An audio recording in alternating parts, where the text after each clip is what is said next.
கர்த்தருடைய பரிசுத்த நாமம் மகிமைப்படுவதாக.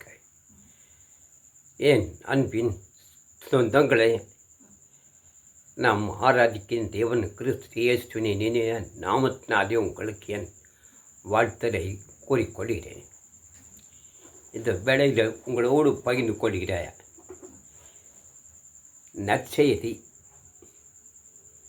தேவன் நமக்கு கொடுத்திருக்கிற ஒரு பெரிய காரியத்தை ஏதோ நாம் அவரோடு கலந்து கொள்வோம். என்ன காரியம் நமக்கு கொடுத்திருக்கிறார் என்றால், ஒரு அருமையான ஒரு காரியத்தை நம்மத்திலே வெளிப்படுத்தி இருக்கிறார்.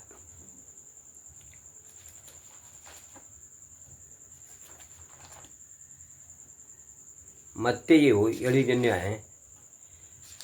சுவிசேஷம் 6வது அதிகாரம் 5வது அதிகாரம் 41வது வசனம். ஒருவன் உன்னை ஒரு மைல் தூரம் பலவந்தம் பண்ணினால் அவனோடு 2 மைல் தூரம் போ. அடாடாடா, எவ்வளோ அருமையான ஒரு சத்தியம்! ஒருவன் உன்னை ஒரு மைல் தூரம் வர பலவந்தம் பண்ணினார், அவனோடு 2 மைல் தூரம் போ. இதோட ரகசியம் என்னன்னா, யார் தேவனை ஏற்றுக்கொண்டார்களோ, அவர்களுடைய கிருபை இரக்கம் அன்பை ருசி பார்த்தார்களோ, அவர்களை பார்த்து சொல்லுகிறான், என்னுடைய சத்தியத்தை கேட்பதற்கும் மனம் திரும்பி ஒருவன் உன்னிடத்திலே வந்தால்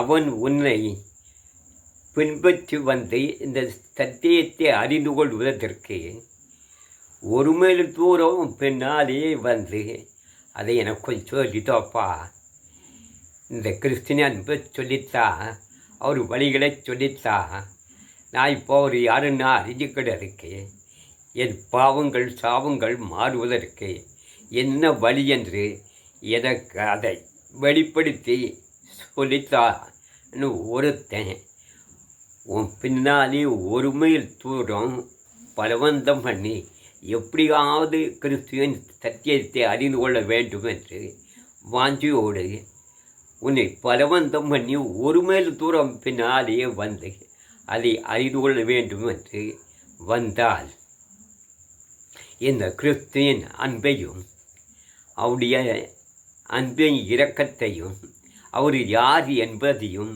நாம் எப்படி அவரை பெற்றுக்கொண்டோம் என்பதையும் அந்த நம்மை பலவந்தம் பண்ணின அந்த மனந்திரும்பின ஆத்மாவுக்கு 2 மைல் தூரம் அவன் பின்னாலேயே போய் கிறிஸ்துவின் அன்பை வெளிப்படுத்துங்கள், கிறிஸ்துவின் சத்தியத்தை வெளிப்படுத்துங்கள், அவர் நீதி நியாயங்களை வெளிப்படுத்துங்கள். உன் பின்னால் ஒரு மைல் தூரம் தானே இதை அறிந்து கொள்ளணும்ட்டு உன் பின்னாடியே வந்தான். நீ எப்படி ரட்சிக்கப்பட்ட, நீ எப்படி தேவனுக்குள்ளாகி ஜீவித்து கொண்டிருக்கிற, நீயும் உன் வீட்டாளி எப்படி ரட்சிக்கப்பட்டீர்கள் என்ற அந்த நன்மையான சத்திய வார்த்தையை அவன் கூட ஒரு மைல் தூரம் போய் அவனுக்கு உபதேசி. நீ பெற்ற நன்மையை அவனுக்கும் கொடுது. அவன் ஒரு மைல் தூரம் தானே உன் பின்னாடி வந்து அதை எனக்கு சொல்லித்தான்னு கேட்டான். ஆனால் தேவன், நீ அவரிடத்திலே பெற்றுக்கொண்ட தேவன் உனக்கு கொடுத்த நன்மையான காரியங்கள் அனைத்தையும் அவனை அறிந்து கொள்வதற்கு அவன் பின்னாடியே போய் இந்த சுவிசேஷம் நற்செய்தியை அவனுக்கு உபதேசி, அவன் பின்னாடியே அவனை விடாமல் பற்றி பிடித்து கொண்டு இந்த தேவனை அவனுக்கு வெளிப்படுத்து. அதுதான் இந்த வசனத்தினுடைய ரகசியமான மறைபொருள். ஒருவன் உன்னை ஒரு மைல் தூரம் பலவந்தம் பண்ணினார், அவனோடு 2 மைல் தூரம் போ. என் அன்பு பரிசுத்தவான்களை, நீதிமான்களை, ஊழியர்களை, சுவிசேஷர்களை, வழிபடத்திலே நின்று மந்தை மேய்த்து கொண்டிருக்கிற ஊழியர்களை, நீங்கள் உங்களிடத்தில் வந்து ஒரு சத்தியத்தை அறிந்து கொள்ள உங்கள் சபையில் இருக்க ஒரு ஆத்மா விசுவாசி வந்தால் அதை விளக்கி கூறுங்கள். ஒரு சந்தேகத்தோடு உங்களிடத்திலே வந்தால் அதை விளக்கி அந்த ஆத்மாவுக்கு அன்பு செலுத்தி அரவணைத்து இந்த சத்தியத்தினுடைய காரியம் என்னதென்று அவருக்கு பொறுமையாக வெளிப்படுத்துங்கள். அவன் 1 மாதம் உங்கள் வீட்டுக்கு வந்தால் நீ 2 மாதம் அவனை உங்கள் வீட்டுக்கு வரவளை இங்கே. அதுதான் என்னுடைய ரகசியம். இந்த பாக்கியம் எல்லாருக்கும் கிடைக்காது. அப்படி என் நாமத்தை வெளிப்படுத்த யாருக்கெல்லாம் தேவன் அந்த கிருபை இறக்கங்களை கொடுத்தாரோ அவர்களை தேடி வருகிற ஆத்துமாக்களை ரட்சிப்பின் பாத்திரமாக, நீதி நியாயங்களுக்கு பாத்திரமாக, தேவனுடைய சமூகத்தை அறிந்து கொள்கிற பாத்திரமாக அவனுடைய மீட்டும் அவனுக்கு இந்த வசனத்தை வார்த்தையை உபதேசியுங்கள். அதை 2 மைல் துறப்போ. உன்னிடத்தில் கேட்கிறவனுக்கு கொடு.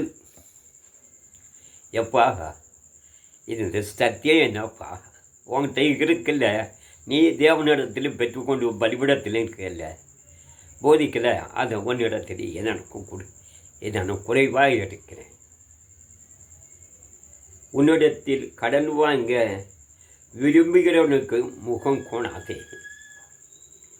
இது என்னன்னா, நான் இருக்கிற இந்த ஊரில் ஒரு பெரிய சபையில் ஒரு விசுவாசிக்கு ஒரு வசனத்தில் ஒரு சந்தேகம் வந்துச்சு. அப்போ ஊழியக்காரர் போய் கேட்கும்போது எரிச்சான, இந்த மாதிரி வேலையெல்லாம் என்கிட்ட வச்சுக்கிட்டாத.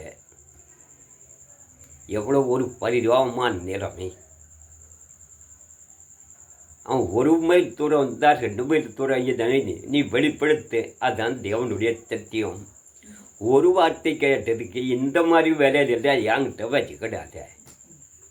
அவன் குற்றப்படுத்தி பேசலை, யாரை நீங்கள் காயப்படுத்தியும் பேசலை. தேவன் நம்ம கொடுத்துருக்க அந்த ஆத்மாவையும் உன்கையில் பிடிச்சி கொடுத்துருக்காரு. அவன் வீட்டுக்கு 1 வாரம் வந்தால் அவனுக்கு 2 வாரம் வரவே அவனுக்கு ஏற்பட்டது சந்தேகங்களை, அவனுக்கு புரியாத சத்தியத்தை அவனுக்கு போதிப்பதற்கல்வா இந்த ஊழிய பாதையை உனக்கு ஒப்பித்திருக்கிறார். நீ என்னன்னா இந்த மாதிரி வேலையை அங்கிட்ட வச்சுக்கிட்டாதண்ணா அந்த ஆத்மா என்னைக்கு உன் பின்னாடி 2 மைல் தூரம் எப்படி வரும்? 1 மைல் தூரம் வர்றதுக்கே சம்மதிக்க மாட்டேங்கிறீங்களே சுத்தங்களே. நாம் கொடுத்திருக்கிற இந்த சத்தியத்தை ஒருவன் மனம் திரும்பி நம்மிடத்திலே வந்தால் அந்த ஆத்மா ரட்சிப்பின் காரியம் நம் கையில் இருக்கிறது. அதற்காகவே நாம் பலிபிடத்திலே நிற்கிறோம். அந்த ஆத்மாவை நம்மிடத்தை அடிமணித்து அது தேவனுடைய சமூகத்தை விட்டு விலகி போய்விடாமல், அது புதுசாக வந்து சேர்த்துட்டு அதை விடாமல் அதை நம்ம கைவசப்படுத்திக்கிட்டு அது சத்தத்தை போதித்து அது கேட்கக்கூடிய சத்தியத்துக்கு வெளிப்படுத்தி முகம் கோணாமல் பேசி அதை தன்வசப்படுத்துவதே நம்முடைய தலையாய கடமையை தேவன் நமக்கு கொடுத்திருக்கிற அந்த கடமையை முழுமையாக உண்மையாக உத்தமமாக தேவனுடைய சமூகத்தில் நாம் செய்கின்ற பொழுது அந்த ஆத்மா ரட்சிக்கப்படும். உன்னை விட்டு விலகவே செய்யாது. 1 மைல் தூரம் வந்தானே 2 மைல் தூரம் அது பின்னால் போய் தேவனுடைய வல்லமையை வெளிப்படுத்தினா உன்னோட அது உலாவ ஆரம்பிச்சிடும், சஞ்சரிக்க ஆரம்பிச்சிடும். உங்கள்கிட்ட மீட்டு மட்டும் அநேக நன்மைகளை பெற்றுக்கொள்வதற்கு சத்தியத்தை அறிந்து கொள்வதற்கு உன் வாசப்படியிலே வந்து காத்து நிற்கும். அதை சுதந்திரித்துக் கொள்வோம். முகம் கொணாமல் கடமாங்க வரான். அந்த சத்தியத்தை கடமாங்க வருகிறான். இதை அறியாததை நம்மிடத்திலே அவன் வாங்குவதற்கு வருகிறான் என்றான். அந்த ஆத்துமா தேவனுக்கு பிரியமான ஆத்துமா. அந்த ஆத்துமாவை நாம் முகம் கொணாமல் இனிமையாக அன்பாக கடிந்து பேசாமல் காயப்படுத்தி பேசாமல், சிலர் கடும் சொற்களால் பேசுவார், சிலர் நவமான வார்த்தைகளால் வசனிப்பார். இந்த நவமான வார்த்தைகளும் பின்னால் 2 மருத்துவம் பின்னாலே தேவனை பற்றி வசனித்தால் அவனை ஆதாயப்படுத்திக் கொள்வோம். அதை பெரிய பாக்கியம். ஆமென். ஒரு புது ஆத்மாவை மனத்திலும் நம்மிடத்தில் வந்தால், அது ஒரு மேல் தூரம் நம் பின்னாலே வந்தால், அதன் பின்னால் தேவனுடைய சத்தியத்தை நாம் 2 மேல் தூரம் வெளிப்படுத்தி அந்த ஆத்மாவை ஆதாயப்படுத்தும். தேவன் தாமே நம்மை சந்தித்து தந்த ஆத்மாவும் ஏற்றுக்கொண்டு வழி நடத்துவார். ஆமென். ஆமென்.